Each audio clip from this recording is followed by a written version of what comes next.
बिस्मिल्लाहिर्रहमानिर्रहीम। अस्सलामुअलैकुम। बकरीद की तैयारी मैंने 2 दिन पहले ही शुरू कर दी थी। इस दौरान मैंने ब्रेकफास्ट से लेकर जलजीरा, कस्टर्ड, इमामी सेवई, स्मोकी मटन करी, कच्चे गोश्त की बिरयानी और चपली कबाब तक बहुत सी चीजें तैयार की। आइए मेरे साथ देखिए पूरी Eid cooking journey.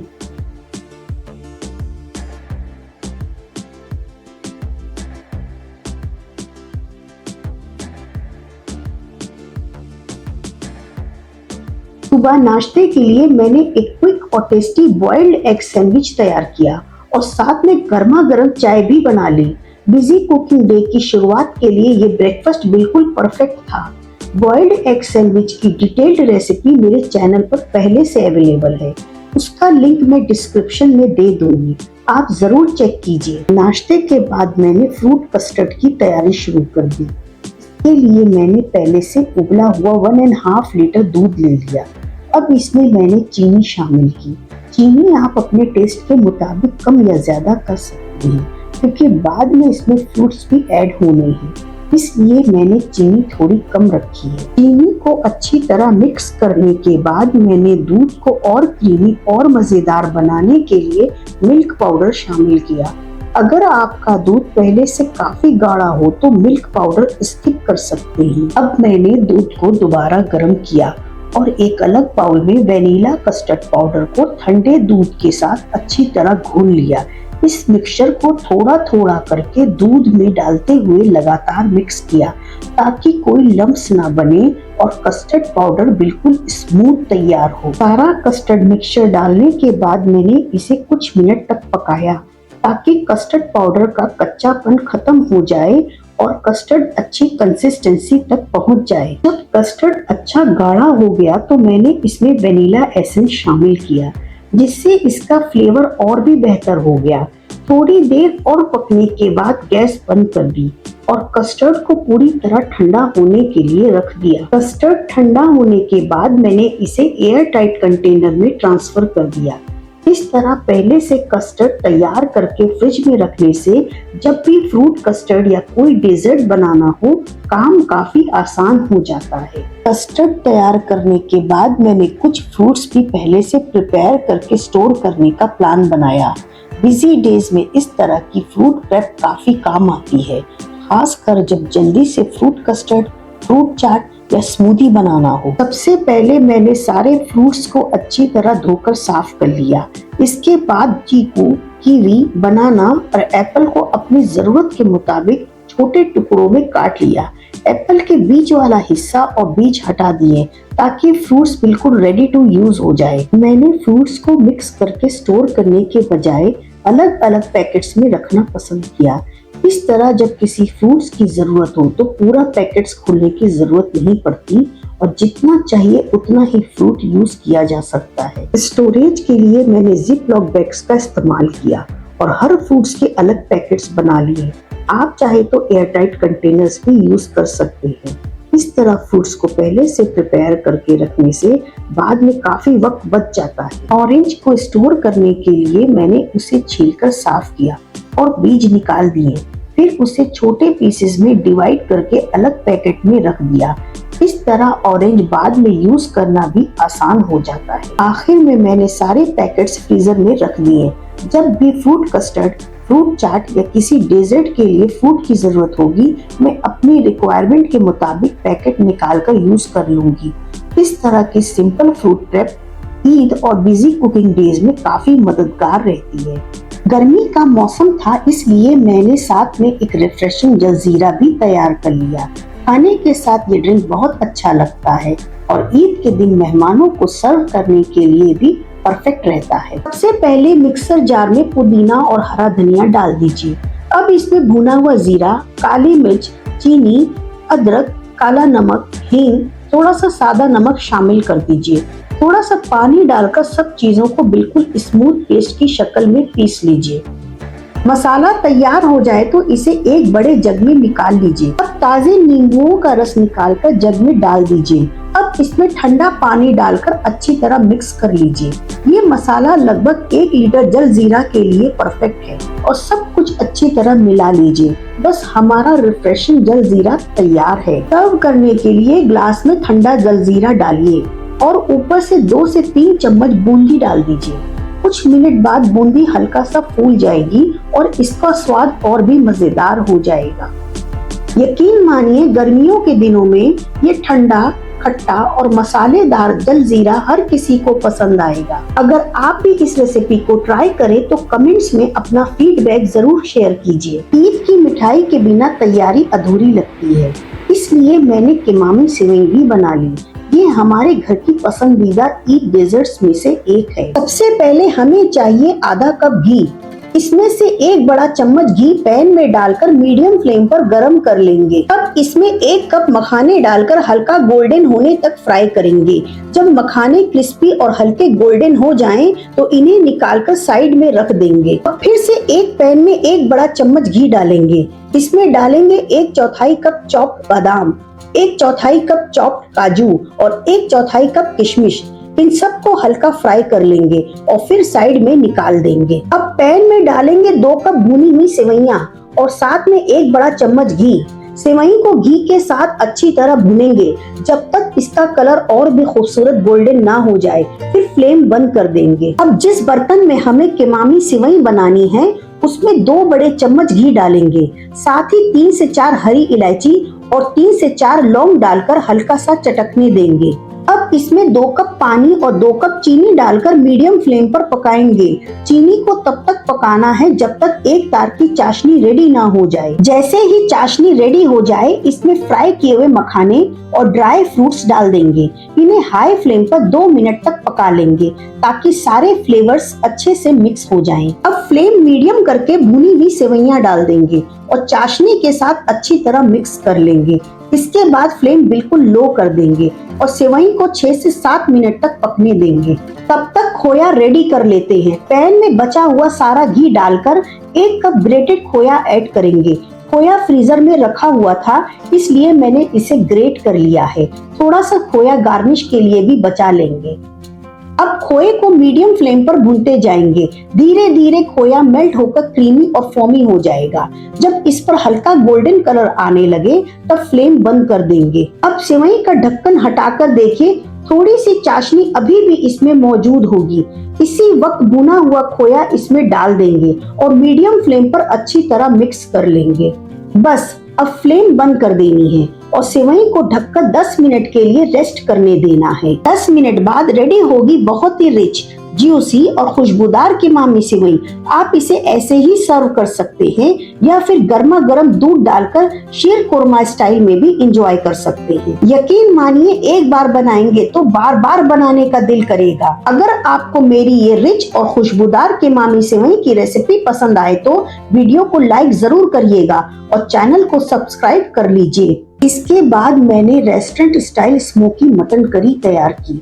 Smoky flavour की वजह से इसका टेस्ट और भी मजेदार हो गया था और ये ईद की मेनू की खास डिशेस में से एक थी। सबसे पहले एक पैन या कढ़ाई में थोड़ा सा मस्टर्ड ऑयल गरम कर लीजिए।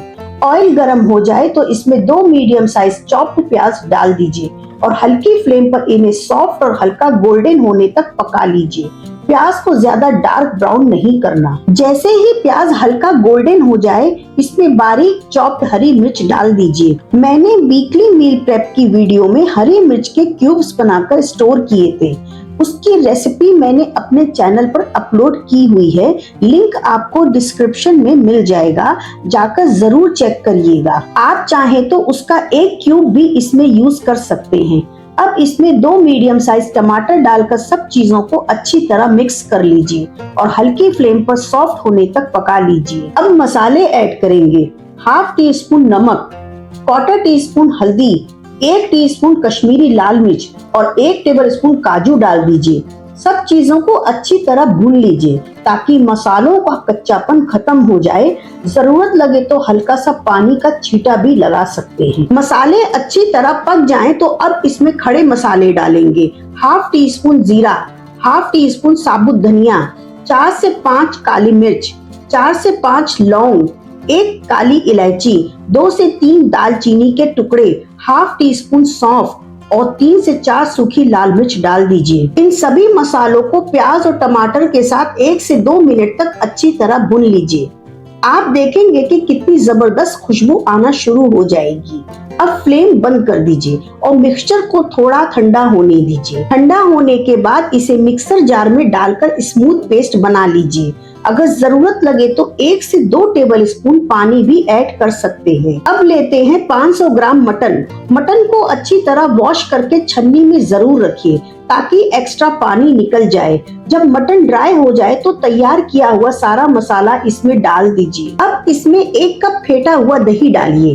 थोड़ा सा दही बचाकर रख लीजिए। साथ ही 1 टेबल स्पून अदरक लहसुन का पेस्ट और 1 टेबल स्पून कच्चे पपीते का पेस्ट डाल दीजिए। मैंने कच्चे पपीते के पेस्ट की रेसिपी भी अपने चैनल पर अपलोड की हुई है। अगर आप उसकी डिटेल रेसिपी देखना चाहते हैं तो उसका लिंक आपको डिस्क्रिप्शन में मिल जाएगा, जाकर जरूर चेक करिएगा। सब चीजों को अच्छी तरह मिक्स कर लीजिए। इस मसाले में पहले ही तमाम स्पाइसेस मौजूद हैं, इसलिए अब अलग से कुछ डालने की जरूरत नहीं। अब इस मटन को कम से कम 2 घंटे के लिए मैरिनेट होने के लिए रख दीजिए। अगर ज्यादा टाइम मिले तो और भी बेहतर रहेगा। यकीन मानिए इस तरह से बना हुआ मटन होटल और रेस्टोरेंट से भी ज्यादा मजेदार लगेगा। 2 घंटे बाद कढ़ाई गरम कीजिए और सारा मैरिनेटेड मटन इसमें डाल दीजिए। साथ ही 2 टेबल स्पून कुकिंग ऑयल डालकर मीडियम टू हाई फ्लेम पर 5 मिनट तक हल्का सा भून लीजिए ताकि मटन की अच्छी सी रोस्टिंग हो जाए और खुशबू और भी जबरदस्त आए। अब इसमें आधा कप पानी डालकर मिक्स कीजिए। ढक्कन लगाइए और लो फ्लेम पर गोश्त को गलने दीजिए। कच्चा पपीता डाला है इसलिए गोश्त जल्दी गल जाएगा। बीच बीच में चेक जरूर करते रहिए। अब जो दही बचाया था उसमें उतनी ही क्वांटिटी में क्रीम डाल दीजिए। अगर 3 चम्मच दही है तो 3 चम्मच क्रीम डालिए। साथ ही आधा कप पानी डालकर स्मूथ बैटर बना लीजिए ताकि लम्स ना रहे। जब मटन अच्छी तरह गल जाए और ग्रेवी जबरदस्त लगने लगे तो ये दही और क्रीम वाला मिक्सचर है इसमें डाल दीजिए। इससे ग्रेवी का टेस्ट बहुत ही क्रीमी और रिच हो जाता है। अच्छे से मिक्स करके 2 से 3 मिनट और पका लीजिए। अब तैयार करते हैं इसका स्पेशल तड़का। एक पैन में 2 टेबल स्पून बटर या घी डाल दीजिए। साथ ही 1 टेबल स्पून बादाम और 1 टेबल स्पून मेलन सीड्स डाल दीजिए। अब इसमें 3 से 4 हरी मिर्च डालकर हल्का सा फ्राई कर लीजिए। अगर मेलन सीड्स ना हो तो सफेद तिल भी यूज कर सकते हैं। फिर 1 टेबल स्पून किशमिश डाल दीजिए और फ्लेम लो कर दीजिए। किशमिश हल्की सी फूल जाए तो 1 टेबल स्पून कसूरी मेथी डाल दीजिए। गैस की फ्लेम बंद कर दीजिए और कुछ सेकंड्स फ्राई कर लीजिए। अब ये सारा तड़का तैयार ग्रेवी वाले मटन में डाल दीजिए। साथ ही बारीक कटा हुआ अदरक और थोड़ा सा हरा धनिया डालकर ढक्कन लगा दीजिए और 2 मिनट दम पर रहने दीजिए। और बस माशाअल्लाह इंतहाई लजीज, क्रीमी और खुशबूदार मटन बिल्कुल नए अंदाज में बनकर तैयार है। इसकी ग्रेवी इतनी मजेदार बनती है कि आप उंगलियां चाटते रह जाएंगे। अब यहाँ पर इस मटन को और भी ज्यादा खुशबूदार और रेस्टोरेंट स्टाइल फ्लेवर देने के लिए हम इसे स्मोक देंगे। इसके लिए मैंने एल्यूमिनियम फॉइल का एक छोटा सा कप ग्रेवी के बीच में रख दिया है। अब इसके अंदर एक गरम कोयला रख देना है और उसके ऊपर थोड़ी सी घी डाल देनी है। जैसे ही घी कोयले पर पड़ेगी बहुत ही जबरदस्त स्मोकी अरोमा आना शुरू हो जाएगा। अब फौरन से ढक्कन लगा दीजिए ताकि सारा स्मोक ग्रेवी और मटन के अंदर अच्छी तरह एब्जॉर्ब हो जाए। इसको कम से कम 3 से 5 मिनट तक कवर्ड रहने दीजिए। यकीन मानिए इस छोटे से स्टेप से आपके मटन का टेस्ट और खुशबू दोनों नेक्स्ट लेवल हो जाएंगे। आप भी इस रेसिपी को सेम इसी तरह जरूर ट्राई करिएगा। अगर रेसिपी पसंद आए तो वीडियो को लाइक, शेयर और चैनल को सब्सक्राइब जरूर करिएगा। बकरीद हो और बिरयानी ना बने ऐसा हो सकता है, इसलिए मैंने कच्चे गोश्त की बिरयानी भी तैयार की जो ईद की मेनू का सबसे इम्पोर्टेंट हिस्सा थी। यहाँ मैंने 500 ग्राम बकरे का गोश्त लिया है। गोश्त को मैंने अच्छी तरह साफ करके धो लिया है। अगर आप चाहें तो इसी रेसिपी को चिकन के साथ भी बना सकते हैं। और आज मैं आपको एक ऐसी टिप भी बताऊंगी जिससे गोश्त बहुत ही सॉफ्ट और जल्दी गल जाएगा। सबसे पहले मैं ऐड कर रही हूँ 1 टेबल स्पून कच्चे पपीते का पेस्ट। कच्चा पपीता गोश्त को टेंडर बनाने में बहुत मदद करता है। इसकी डिटेल्ड रेसिपी मेरे चैनल पर मौजूद है, लिंक आपको डिस्क्रिप्शन में मिल जाएगा। अब इसमें डाल देते हैं 1 टेबल स्पून अदरक लहसुन का पेस्ट। इसके बाद ऐड कर रही हूँ 1 कप फ्रेश दही, जो बिरयानी को बहुत ही क्रीमी टेक्सचर और जबरदस्त फ्लेवर देगा। अब मैं ऐड करूंगी 1 कप बिरिस्ता। बिरिस्ता कैसे बनाते हैं उसकी रेसिपी भी मेरे चैनल पर अवेलेबल है, उसका लिंक भी डिस्क्रिप्शन में मिल जाएगा। इसके साथ 4 से 5 हरी मिर्चें ऐड कर दीजिए। मैं यहाँ कम तीखी वाली हरी मिर्चें यूज कर रही हूँ। इन्हें बीच से हल्का सा कट कर लीजिए और फिर गोश्त में डाल दीजिए। अब डाल देते हैं आधे नींबू का रस। अगर आप चाहें तो एक पूरा नींबू भी यूज कर सकते हैं। मैं चावलों में भी नींबू ऐड करूंगी, इसलिए यहाँ आधा नींबू का रस यूज कर रही हूँ। अब बारी है मसालों की। सबसे पहले ऐड करते हैं 1 टीस्पून नमक। नमक अपने टेस्ट के हिसाब से एडजस्ट कीजिए और याद रखिए कि चावलों में भी नमक ऐड होगा। इसके बाद ऐड कर दीजिए 1/4 कप ऑयल, 2 टीस्पून लाल मिर्च पाउडर, 1 टीस्पून कश्मीरी लाल मिर्च पाउडर, 1 टीस्पून धनिया पाउडर और 1/4 टीस्पून हल्दी पाउडर। अब मैं ऐड कर रही हूँ 1 टेबल स्पून होममेड शाही गरम मसाला। इस मसाले की रेसिपी भी मेरे चैनल पर मौजूद है और उसका लिंक आपको डिस्क्रिप्शन में मिल जाएगा। साथ ही 1 मुट्ठी बारीक कटा हुआ हरा धनिया और थोड़ा सा कटा हुआ पुदीना भी ऐड कर दीजिए। ये दोनों चीजें बिरयानी को फ्रेश फ्लेवर और लाजवाब खुशबू देती हैं। अब इन तमाम चीजों को बहुत अच्छी तरह से मिक्स कर लीजिए ताकि हर मसाला गोश्त के साथ अच्छी तरह कोट हो जाए और हर पीस में फ्लेवर समा जाए। मैरिनेशन जितनी अच्छी होगी बिरयानी उतनी ही ज्यादा टेस्टी बनेगी। इस गोश्त को कम से कम 3 घंटे के लिए फ्रिज में मैरिनेट होने के लिए रख दीजिए और अगर आपके पास वक्त हो तो ओवरनाइट मैरिनेशन और भी बेहतर रहेगी। गर्मियों के मौसम में गोश्त को मैरिनेट करने के लिए हमेशा फ्रिज में रखिए, इससे गोश्त खराब नहीं होगा और मसालों का फ्लेवर भी बहुत अच्छी तरह से गोश्त में एब्जॉर्ब हो जाएगा। अब तैयार करते हैं हमारा फ्रेश होममेड बिरयानी मसाला, जो इस बिरयानी का टेस्ट और खुशबू दोनों ही लाजवाब बना देगा। सबसे पहले एक पैन को मीडियम फ्लेम पर गर्म होने के लिए रख दीजिए। अब इसमें ऐड कीजिए 2 टेबल स्पून धनिया, 2 टेबल स्पून सौंफ, 1 टेबल स्पून जीरा और 1 टेबल स्पून शहजीरा। इसके बाद ऐड करते हैं 1 टेबल स्पून काली मिर्च और इसमें 10 से 15 हरी इलायची डाल दीजिए। अब बारी है दालचीनी की। यहाँ मैंने दालचीनी के 10 से 15 छोटे टुकड़े लिए हैं, इन्हें भी पैन में ऐड कर दीजिए। साथ ही 5 बड़ी इलायची भी डाल दीजिए। अब इसमें ऐड करते हैं 1 टेबल स्पून जावित्री के टुकड़े, 4 से 5 बादियान फूल और 1 जायफल का टुकड़ा क्रश करके डाल दीजिए। इसके बाद 4 से 5 तेज पत्तों को छोटे टुकड़ों में तोड़कर ऐड कर दीजिए। अब इन सब मसालों को लगभग 1 मिनट तक हल्का सा ड्राई रोस्ट कर लीजिए। अब इसमें 5 से 6 सूखी लाल मिर्चें और 10 से 12 गोल लाल मिर्चें ऐड कर दीजिए। ये मसाले को एक बहुत ही खास फ्लेवर और अरोमा देगी। अब ऐड कीजिए 2 टेबल स्पून सूखे गुलाब के पत्ते और 10 से 12 केसर के रेशे। अगर आपके पास गुलाब के पत्ते मौजूद ना हो तो आप उन्हें स्किप भी कर सकते हैं। अब इन तमाम मसालों को 3 से 4 मिनट तक मीडियम फ्लेम पर अच्छी तरह भून लीजिए। जैसे ही मसालों से खुशबू आनी शुरू हो जाए, गैस बंद कर दीजिए। मसालों को पूरी तरह ठंडा होने दीजिए। ठंडा होने के बाद इन्हें मिक्सर जार में ट्रांसफर करके एकदम बारीक पाउडर बना लीजिए। तो देखिए माशाअल्लाह से हमारा फ्रेश होममेड बिरयानी मसाला तैयार हो चुका है। इस मसाले की खुशबू बहुत ही लाजवाब आ रही है और यही फ्रेश मसाला हमारी बिरयानी को देगा एक रिच फ्लेवर और बेहतरीन अरोमा। अब इस मसाले को एक बिल्कुल ड्राई और साफ जार में निकाल लीजिए ताकि ये ज्यादा दिनों तक फ्रेश रहे। यहाँ देखिए माशाअल्लाह से हमारा गोश्त अच्छी तरह मैरिनेट हो चुका है और मसालों का फ्लेवर भी गोश्त में अच्छी तरह रच बस गया है। अब मैं इसमें 1 टीस्पून होममेड बिरयानी मसाला ऐड कर रही हूँ। मैंने बिरयानी मसाला मैरिनेशन के वक्त ऐड नहीं किया था, बल्कि 2 से 3 घंटे बाद ऐड कर रही हूँ ताकि इसकी फ्रेश खुशबू और फ्लेवर पूरी तरह बरकरार रहे। अब बिरयानी मसाले को गोश्त के साथ अच्छी तरह मिक्स कर लीजिए ताकि मसाला हर पीस पर बराबर कोट हो जाए। देखिए इस फ्रेश बिरयानी मसाले की खुशबू कितनी लाजवाब आ रही है। यही मसाला हमारी दम बिरयानी को देगा एक खास टेस्ट और बेहतरीन अरोमा। चलिए अब चावल तैयार कर लेते हैं।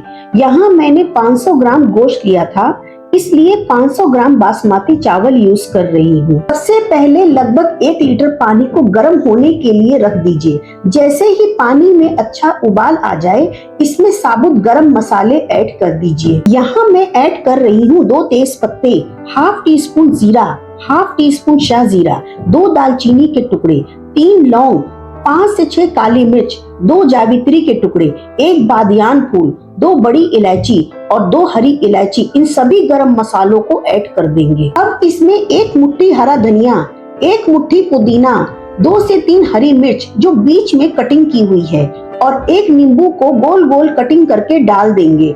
आप चाहे तो नींबू का रस भी ऐड कर सकते हैं। नींबू की वजह से चावल खिले खिले और दानेदार बनते हैं। अब 1 टीस्पून भर के नमक और 2 टेबल स्पून ऑयल ऐड कर दीजिए और पानी में एक अच्छा उबाल आने दीजिए। यहाँ मैंने 500 ग्राम बासमती चावल को अच्छी तरह धोकर लगभग 2 घंटे के लिए भिगोकर रखा था।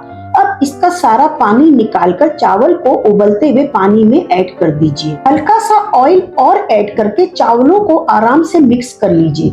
चावलों को हमें लगभग 80% तक पका लेना है। जैसे ही चावल 80% कुक हो जाएं, इन्हें छन्नी की मदद से छानकर सारा पानी निकाल दीजिए। अब बिरयानी की लेयरिंग करते हैं। सबसे पहले पतीले के तले में थोड़े से चावल बिछा दीजिए। मैं हमेशा थोड़े चावल नीचे जरूर डालती हूँ ताकि मसाले पतीले के तले में न लगे। अब पूरा मैरिनेटेड मटन मसाले के साथ पतीले में स्प्रेड कर दीजिए। इसके ऊपर 2 table spoon fresh cream add कर दीजिए। क्रीम से बिरयानी का टेक्सचर और टेस्ट दोनों ही बहुत खूबसूरत आता है। अब बाकी सारे चावल ऊपर से ऐड कर दीजिए। देखिए नींबू की वजह से चावल कितने खिले खिले और दानेदार बने हैं। अब ऊपर से थोड़ा सा होममेड बिरयानी मसाला, बिरिस्ता और अपनी पसंद के मुताबिक फूड कलर ऐड कर दीजिए। फूड कलर बिल्कुल ऑप्शनल है, अगर पसंद हो तो यूज कीजिए वरना स्किप कर सकते हैं। मैंने यहाँ दूध में भिगोया हुआ केसर भी ऐड किया है जो बिरयानी को बहुत ही खूबसूरत रंग और खुशबू देता है। इसके बाद 2 टेबल स्पून ऑयल, 1/4 कप गरम दूध और 2 टेबल स्पून देसी घी ऐड कर दीजिए। आखिर में थोड़ा सा और बिरिस्ता ऊपर से डाल दीजिए। अब एक तवा गरम करके उसके ऊपर पतीला रख दीजिए। अब पतीले को अच्छी तरह फॉइल से सील कर दीजिए।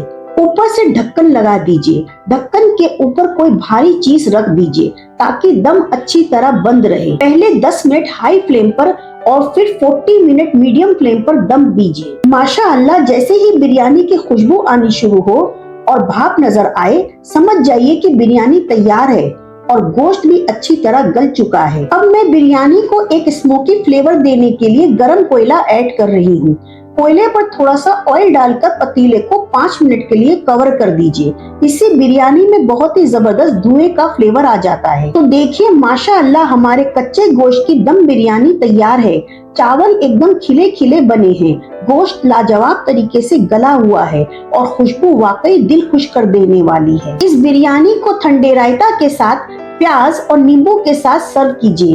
यकीन मानिए हर निवाला मजेदार लगेगा। अब मैं आपको गोश्त तोड़कर दिखाती हूँ। देखिए गोश्त कितना नरम और जूसी बना है, बिल्कुल आसानी से टूट रहा है और रेशे अलग अलग नजर आ रहे हैं। इसीलिए कच्चा पपीता जरूर यूज कीजिए, ये गोश्त को बहुत ही अच्छा टेंडर बनाता है। बिरयानी और करी के साथ मैंने चपली कबाब भी बना लिए। बाहर से क्रिस्पी और अंदर से ज्यूसी, ये कबाब सबको बहुत पसंद आए। सबसे पहले मैंने यहाँ आधा किलो बकरे का कीमा लिया है। कीमा लेने के बाद इसे कुछ देर के लिए छन्नी में रख दीजिए ताकि इसके अंदर मौजूद एक्स्ट्रा पानी अच्छी तरह निकल जाए। ये छोटा सा स्टेप बहुत जरूरी है क्योंकि इसी से आगे चलकर कबाब के टेक्सचर और टेस्ट दोनों बेहतर आते हैं। अगर आपका कीमा थोड़ा मोटा है तो इसे एक बार मशीन या ग्राइंडर में चला लीजिए। इस तरह कीमा और ज्यादा सॉफ्ट और स्मूथ हो जाएगा। आप देख सकते हैं कि मेरा कीमा बिल्कुल अच्छी तरह से पिस चुका है और इसके अंदर रेशे वगैरह नजर नहीं आ रहे। जब कीमा इस कंसिस्टेंसी का हो तो कबाब भी बहुत जबरदस्त बनते हैं। यहाँ मैंने थोड़ी सी चर्बी भी शामिल की है जिससे कबाब जूसी और नरम बनते हैं। अगर आप चर्बी इस्तेमाल नहीं करना चाहते तो उसकी जगह 2 चम्मच हंकर्ड या 1 चम्मच बटर भी डाल सकते हैं। अब सबसे पहले इसके अंदर नमक शामिल करेंगे। आधे किलो कीमे के लिए मैंने 1 चम्मच नमक डाला है। नमक डालने के बाद कीमे को हाथों से अच्छी तरह मसल लीजिए। इससे कीमे में एक अच्छी सी बाइंडिंग पैदा होगी जो कबाब को टूटने से बचाएगी। एक बात का खास ख्याल रखिएगा, इस रेसिपी में हर चीज स्टेप बाय स्टेप और सही वक्त पर डालनी है। अगर आप तमाम इंग्रेडिएंट्स इसी तरह शामिल करेंगे जैसे मैं बता रही हूँ तो इंशाल्लाह आपके चपली कबाब इतने लजीज बनेंगे कि हर कोई उंगलियां चाटता रह जाएगा। अब कीमा नमक के साथ अच्छी तरह सेट हो चुका है, तो अब बारी है मसालों की। सबसे पहले इसके अंदर डाल दीजिए 1/4 चम्मच हल्दी, 1 चम्मच लाल मिर्च पाउडर और आधा चम्मच जीरा पाउडर। इसके बाद आधा चम्मच काली मिर्च पाउडर, 1 चम्मच साबित धनिया और 1 चम्मच गरम मसाला शामिल कर दीजिए। साबित धनिया चपली कबाब को एक खास और लाजवाब फ्लेवर देता है, इसलिए इसे बिल्कुल स्किप मत कीजिए। अब इन तमाम मसालों को कीमे के साथ दोबारा अच्छी तरह मसल लीजिए। जितनी मेहनत आप इस स्टेज पर करेंगे उतनी ही बेहतर और जूसी कबाब बनेंगे। कीमे को बिल्कुल उसी तरह गूंदना है जैसे हम आटा गूंदते हैं। जब मसाले अच्छी तरह मिक्स हो जाएं, तो अब इसमें भुने हुए चने का आटा शामिल करेंगे। तकरीबन 3 से 4 चम्मच आटा काफी रहता है। अगर कीमा पहले से अच्छी तरह ड्राई किया हुआ है तो कम आटा लगेगा। अगर थोड़ी नमी बाकी हो तो थोड़ा ज्यादा इस्तेमाल कर सकते हैं। अब दोबारा से सब कुछ अच्छी तरह मिक्स और मैश कर लीजिए। इस स्टेज पर कम से कम 4 से 5 मिनट कीमे को अच्छी तरह मसलना बहुत जरूरी है। इसी से मिक्सचर में जबरदस्त बाइंडिंग पैदा होती है और कबाब फ्राई करते वक्त टूटने के बजाय परफेक्ट शेप में रहते हैं। अब बारी है फ्रेश इंग्रेडिएंट्स की। इसमें शामिल कर दीजिए बारीक कटी हुई हरी मिर्ची, 1 चम्मच अदरक लहसुन का पेस्ट, 2 मीडियम साइज की प्याज जिनका सारा एक्स्ट्रा पानी अच्छी तरह निचोड़ लिया गया हो और साथ ही ताजा हरा धनिया। यहाँ एक बहुत अहम बात याद रखिए, अक्सर लोग शुरू में ही प्याज, हरी मिर्च और बाकी सब चीजें कीमे में डाल देते हैं, जिसकी वजह से मिक्सचर गीला हो जाता है और कबाब टूटने लगते हैं।